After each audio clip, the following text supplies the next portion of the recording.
আসসালামু আলাইকুম।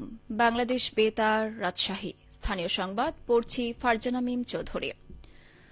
বাংলাদেশের আপসের নেত্রী ও জাতীয়তাবাদী দল বিএনপির চেয়ারপারসন বেগম খালেদা জিয়া আজ ভোর ৬টায় রাজধানীর এভারকেয়ার হাসপাতালে চিকিৎসাধীন অবস্থায় ইন্তেকাল করেন।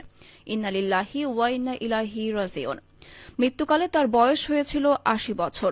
সকাল সোয়া ৯টায় এভারকেয়ার হাসপাতালে এক সংবাদ সম্মেলনে বিষয়টি নিশ্চিত করেছেন বিএনপির মহাসচিব মির্জা ফখরুল ইসলাম আলমগীর।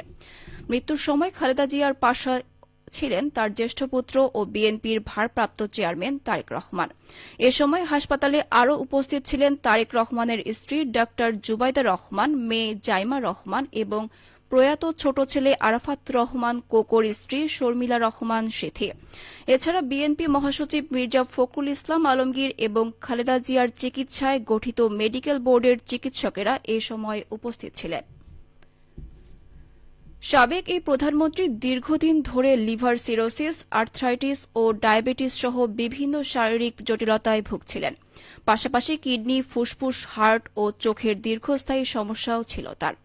হার্ট ও ফুসফুসের সংক্রমণ ধরা পড়ার পর মেডিকেল বোর্ডের পরামর্শে গত ২৩শে নভেম্বর তাকে হাসপাতালে ভর্তি করা হয়। হৃদরোগ বিশেষজ্ঞ ডা শাহাবুদ্দিনের নেতৃত্বে বাংলাদেশ, যুক্তরাজ্য, যুক্তরাষ্ট্র, চীন ও অস্ট্রেলিয়ার বিশেষজ্ঞদের সমন্বয়ে গঠিত মেডিকেল বোর্ড তার চিকিৎসা তদারকি করেন। এই মাসের শুরুতে চিকিৎসার জন্য তাকে বিদেশে নিয়ে যাওয়ার উদ্যোগ নেওয়া হলেও শারীরিক অবস্থা বিবেচনায় পরবর্তীতে তা সম্ভব হয়নি। রাজনৈতিক জীবনে মতাদর্শিক দ্বন্দ্ব সংঘাত ছাড়াও প্রতিপক্ষের ব্যক্তিগত প্রতিহিংসা, বিদ্বেষ, লাঞ্ছনা ও নিষ্ঠুরতার শিকার হয়েছেন খালেদা জিয়া। বেগম খালেদা জিয়া ১৯৯১ সাল থেকে ৩বার বাংলাদেশের প্রধানমন্ত্রী হিসেবে দায়িত্ব পালন করেছেন। তিনি দেশের প্রথম নারী প্রধানমন্ত্রী এবং মুসলিম বিশ্বের দ্বিতীয় নির্বাচিত নারী সরকার প্রধান ছিলেন। ১৯৪৫ সালের ১৫ই আগস্ট দিনাজপুর জেলায় ইস্কান্দার মজুমদার ও তৈয়বা মজুমদারের ঘরে জন্ম তার। তিনি দিনাজপুর সরকারি বালিকা উচ্চ বিদ্যালয় এবং পরে সুরেন্দ্রনাথ কলেজে পড়াশোনা করেন। ১৯৬০ সালে জিয়াউর রহমানের সাথে তার বিয়ে হয়। ১৯৮১ সালে রাষ্ট্রপতি জিয়াউর রহমানের মৃত্যুর পর ১৯৮২ সালের ২রা জানুয়ারি তিনি বিএনপিতে সাধারণ সদস্য হিসেবে যোগ দেন। ১৯৮৩ সালের মার্চে তিনি ভাইস চেয়ারম্যান এবং ১৯৮৪ সালের আগস্টে দলের চেয়ারপারসন নির্বাচিত হন।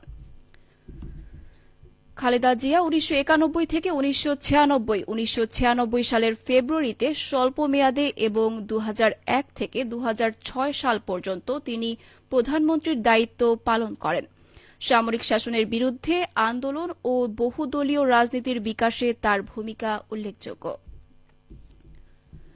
৩বারের সাবেক প্রধানমন্ত্রী, গণতান্ত্রিক আন্দোলনের প্রতীক ও বিএনপি চেয়ারপারসন বেগম খালেদা জিয়ার মৃত্যুতে গভীর শোক প্রকাশ করেছেন অন্তর্বর্তী সরকারের প্রধান উপদেষ্টা প্রফেসর ড মোহাম্মদ ইউনূস। এক শোকবার্তায় প্রধান উপদেষ্টা বলেন, বেগম খালেদা জিয়ার ইন্তেকালে জাতি তার এক মহান অভিভাবককে হারাল। তার মৃত্যুতে আমি গভীরভাবে শোকাহত ও মর্মাহত। প্রফেসর ড ইউনূস বলেন, বেগম খালেদা জিয়া কেবল একটি রাজনৈতিক দলের নেত্রী ছিলেন না, তিনি ছিলেন বাংলাদেশের ইতিহাসের একটি গুরুত্বপূর্ণ অধ্যায়।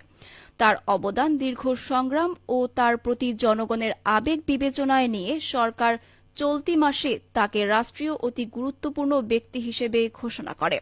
প্রধান উপদেষ্টা বলেন, বাংলাদেশে গণতন্ত্র, বহুদলীয় রাজনৈতিক সংস্কৃতি এবং জনগণের অধিকার প্রতিষ্ঠার সংগ্রামে তার ভূমিকা স্মরণীয় হয়ে থাকবে।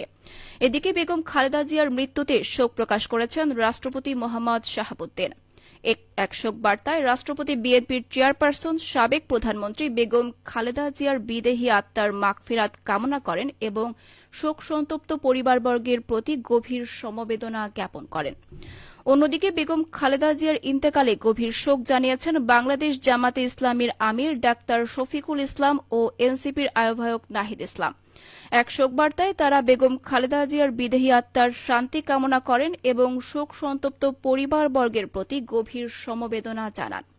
এছাড়া অন্যান্য রাজনৈতিক দলের নেতৃবৃন্দ এবং বিশ্বের বিভিন্ন দেশের রাষ্ট্রপ্রধান বেগম খালেদা জিয়ার মৃত্যুতে শোক প্রকাশ করে বার্তা প্রেরণ করেছেন।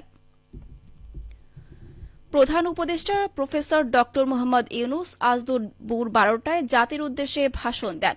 ভাষণে প্রধান উপদেষ্টা বেগম খালেদা জিয়ার মৃত্যুতে গভীর শোক প্রকাশ করেন এবং শোক সন্তপ্ত পরিবারবর্গের প্রতি সমবেদনা জ্ঞাপন করেন।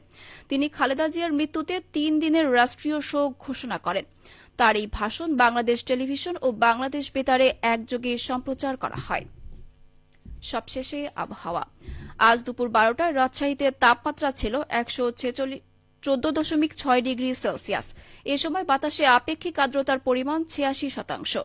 রাজশাহী ও পার্শ্ববর্তী এলাকায় আজ সূর্যাস্ত সন্ধে 5টা 27 মিনিটে। সংবাদ শেষ হল।